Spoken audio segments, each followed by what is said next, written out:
Choosing an SUV isn't as simple as picking between petrol and diesel anymore, not when there's cars like the Mitsubishi Outlander plug-in hybrid. That Outlander PHEV boasts a fuel use rating of just 1.9 litres per 100 kilometres, but that figure's only really possible if you're driving around town. If you're doing lots of highway Ks, then this Outlander diesel may be your better option.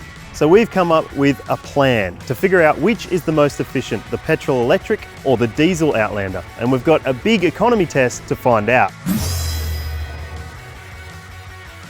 I know you're a big fan of the Outlander PHEV, but I reckon with more Ks under it, this Outlander diesel may be more efficient.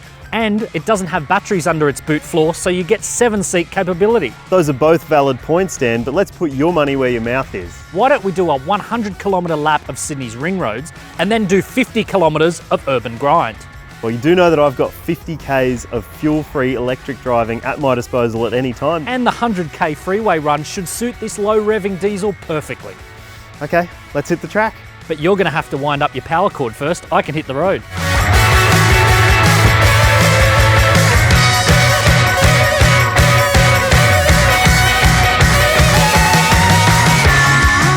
Here on the freeway is where this 2.2 litre turbo diesel really should shine. At 100 kilometres per hour here, I'm ticking over at just 1600 RPM. With a bit of frugal driving at the limit, I can dip down into the 4s and get ahead for when Matt uses no fuel in the urban area. While Dan's running on diesel only, I'm trying to save my battery power for when I get back into the urban grind. There's an energy save mode function in the PHEV that allows you to do just that. It relies more upon the petrol engine, which can also fill up your batteries while you're out on the open road. Where electric cars shine is in traffic. They recharge their batteries using brake energy. That makes them more efficient and effective in the urban grind. And sadly for me, the urban grind was where we were headed next. 100 highway Ks down though, and as suspected, the diesel Outlander was ahead, showing 5.7 litres per 100 kilometres on its trip computer versus 6.3 litres for the Outlander PHEV. Okay, so we're out in the rat race of Sydney. I have got a lead at this point, and I'll hang on to that for as long as I can. Unlike most new cars these days, the Outlander diesel doesn't even get a stop-start function. So when I'm completely stopped in traffic like this at the lights, the Outlander diesel is chewing fuel.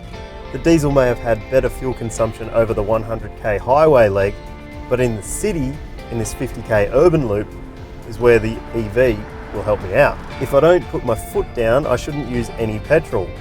Instead, I'll be using just the batteries, and I'm constantly recharging those because I'm constantly on the brakes. And that combination should help the PHEV in this heavy Sydney traffic.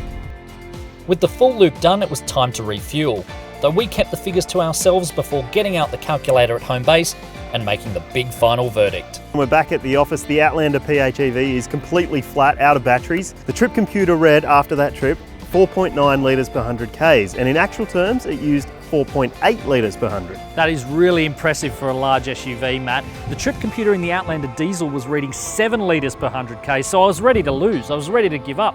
In actual terms, it used 5.7 litres per 100 kilometres. That is impressive. I also have some dollar figures here, Matty, and it turns out your car cost $12 to fill versus $13.50 for mine, but how much does yours cost to charge at a power point? Well, the average is about $3.50 per charge, Dan, so the maths isn't looking so good for me there.